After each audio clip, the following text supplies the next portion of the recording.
Paul, what a performance that was, completely dominant for 90 minutes.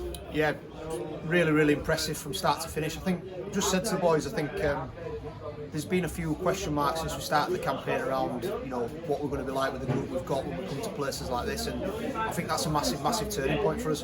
I think to show the commitment to the performance, on a difficult surface, and to play with the way we did for large parts of the game, nothing short of outstanding, and nothing but praise for the players and the staff and everybody involved.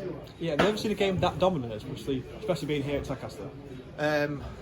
I don't think I've ever been involved in a away performance that's been so dominant. No, I think from start to finish for me, I like to think that I'm unbiased when I review the games and try to be level-headed a little bit, but I don't think we can say anything else but a dominant performance, and we got exactly what we deserved.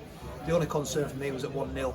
I think, again, we've talked about this before, haven't we? At 1-0, you're always liable to maybe get a sucker punch, and we've had a couple of half opportunities that could have gone in, and then we've weathered it. We've weathered the little bit of a storm that we had. But outstanding from 1 to 14. The lads that came off the bench, Kev, Dan, Jack, all came off the bench and affected it. Really pleasing performance. And obviously, when you miss a penalty at any point in the match, it's going to have an impact on the game. But fortunately for us, we got a goal swiftly after through Iffy. Yeah, I thought we remained calm after that as well. And it was coming, wasn't it, towards the end of that. Certainly from 30 minutes onwards, we felt as if we were getting opportunities, getting balls into the box, and obviously Si will be disappointed to miss the penalty. But then, if he's running off the line, and a great ball from Bailey, and it's 1-0, and we get ourselves ahead at a perfect time just before half time. But I thought we showed real experience, real composure throughout the performance, and it's really important that we backed up Tuesday night's result with another result today, and it is about that consistency and getting on a little bit of a run now. Yeah, second half we continued where we left off, didn't we really? Finally getting the second from Bailey, courtesy of Ken. Yeah, it could have been more, couldn't it? I think their keeper's been outstanding. I thought, obviously the penalty save, pulled off a couple of brilliant saves as well, first half and second half. But yeah, we got exactly what we deserved, and we're pleased. When you come, 2.5, nearly 3 hours for us from Tadcaster to here, difficult day, difficult surface, the application, attitude we've shown, there's nothing short of outstanding. Just to touch on Kevin Santos, came off the bench in the second half and it was absolutely electric, wasn't it? Absolutely brilliant.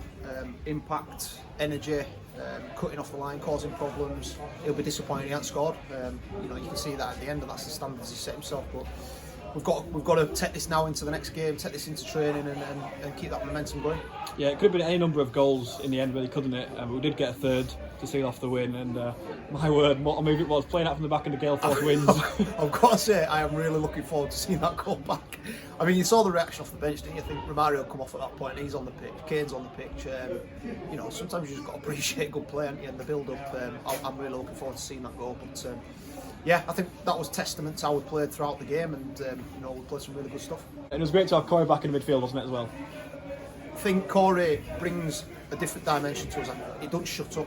He's all game. He's talking. And then when he gets it, he gives us that composure. I thought he did really well in the base of midfield there. And obviously, Vanny slotting in at left back. You get what you get with Vanny. Wherever you're playing, I think you can play him in goals and he give you a decent performance. So, but yeah, good to have him back. And just finally, I've got to ask you. Obviously, there's murmurs that there could be a second lockdown starting potentially next week. How do you think this will affect our non-league football club? How long have you got? It's something that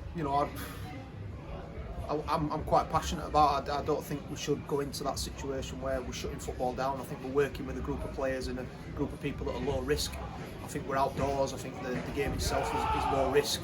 I've not seen any evidence that there's increased transmission from non-league football or any football. I know we've got problems with teams self-isolating, but I think that can be managed, and I think we've got to try and keep the game going.